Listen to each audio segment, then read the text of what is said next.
Are you good at drawing? Well, I'm terrible at it. I always start with such fantastic ideas in my head, but I never seem to be able to get them onto the paper. It's just going from 3 dimensions down to 2 dimensions just seems beyond me. And so for years I thought this meant I just am terrible at art.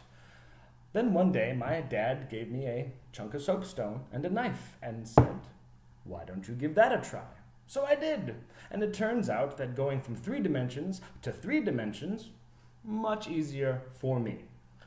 So that was the birth of my love of carving, and I really haven't stopped since. With carving, you can take a worthless piece of stone and turn it into something, I don't know, maybe a bit pretty, maybe inspirational, maybe thought-provoking, I don't know. I'm by no means an expert, as you can see, but I do love this craft, and I keep trying at it.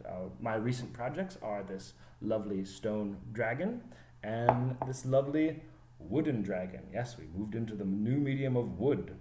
As you can see, since coming to China, I've become a bit obsessed with dragons. At any rate, if you'd like to try your hand at this skill, I highly recommend that you join the Carving Zhixing, because it's good fun. The requisite skills are patience, creativity, patience, good spatial sense, and patience.